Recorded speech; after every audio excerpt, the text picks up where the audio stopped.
Hello YouTube, this is Dan from Retro Towers here again. Today I'll be showing you how to install the EMS GB USB Smart Card 64M's drivers on 64-bit machines. In this video I'll be using Windows 7 64-bit, but it will also work with Windows Vista 64-bit.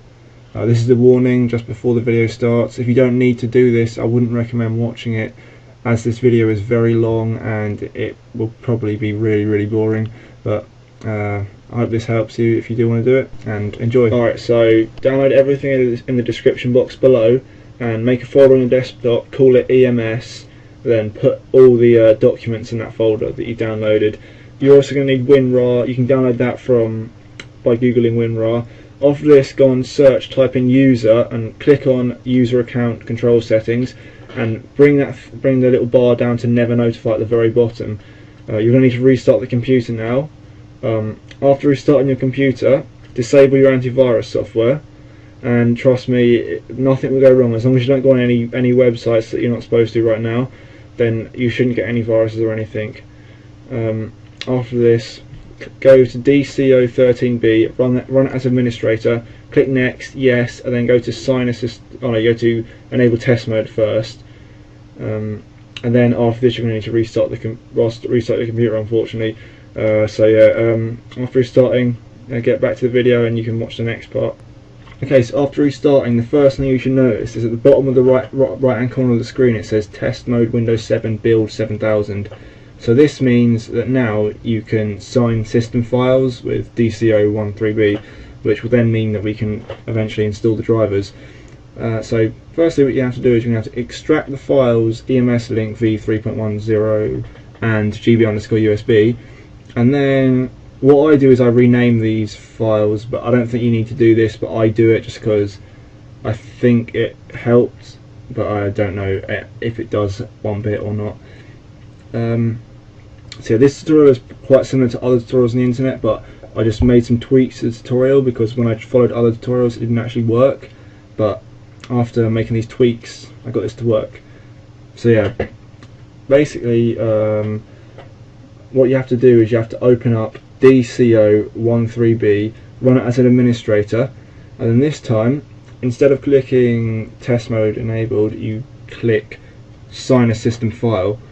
So you click sign a system file, then you have to find the 3 system files in the folder EMS link, so firstly you're going to do EMS link and 64.sys, SYS, and then after this you're going to have to restart the computer and do the exact same thing with the other one below it and the other system file below that as well. But right now we're going to have to restart the computer.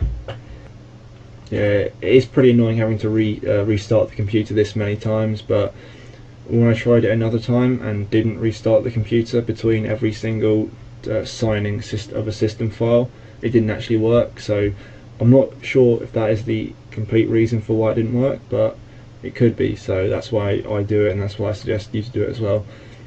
But anyway, after this we're going to have to run the DCO13B again, and we're going to have to sign the next system file down in the EMS link folder. This tutorial will probably be similar to other EMS USB products, but I'm not actually selling any, so I don't know how they work or whether it is similar or not, but I assume it would be. So if you do want to buy the GB USB Smart Card 64M, you can get one from our website at retrotowers.co.uk, and the other EMS products we're selling at the moment are the N64 Passport Plus version 3, which allows you to play Nintendo 64 games from a different region. It's a lot more useful for Europeans and Australians because there are a lot more NTSC and NTSC-J exclusives than there are of PAL exclusives. Anyway, now we've got to restart the computer again. Okay, so after signing the last system file, all we're going to need to do is restart the computer one more time, and then we're going to be able to show you how to use control panel to install the drivers manually, and how to put ROM hacks LSDJ and LSDJ onto the Gameboy USB smart card. So if you know what LSDJ is, that's basically a music making software where people make chiptunes. Some chiptunes sound really nice, I think, but it's not everyone's type of music. But if you like, well, I recommend you check it out anyway. Just Google search chiptunes, see what you think of the sound, the music and all that, and you might enjoy it. But also, what I mainly use it for is ROM hacks, because if I want to play the actual game, I usually play the actual game. But with ROM hacks, the only way to play it on a Game Boy is with using a flash card like this one. Okay, so after restarting the computer, you need to go to Control Panel and then find Device Manager.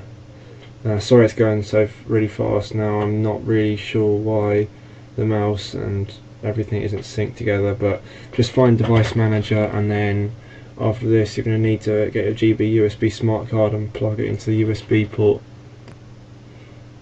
Okay, so we're really nearly done now. Plugging it in is pretty easy. Just get the mini B or the mini B end, plug that into the smart card, and the USB end, and plug that bit into the computer. Then after this, the device manager will refresh and a new device will appear.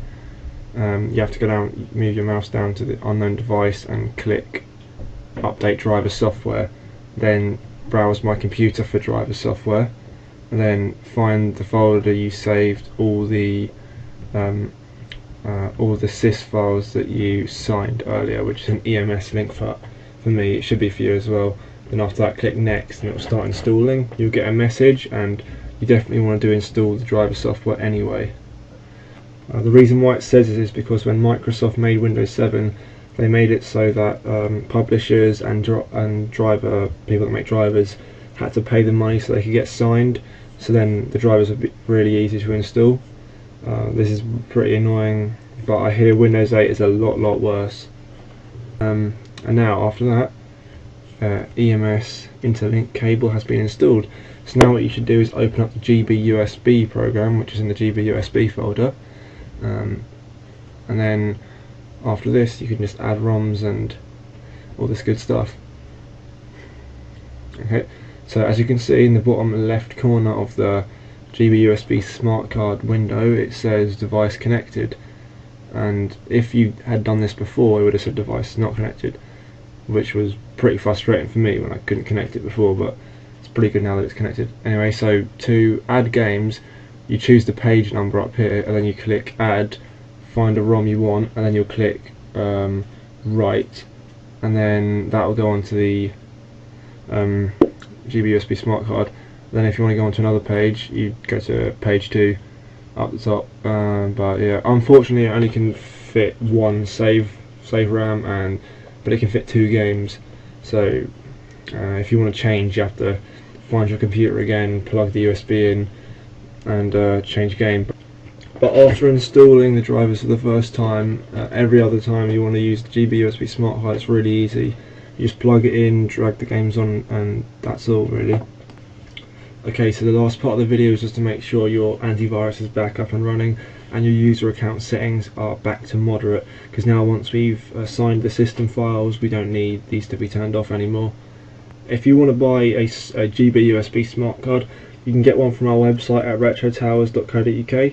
If you like this video, you can hit the like button, and if you need any more help or you just want to say something to us, you can leave a comment, and I'll make sure to reply to it.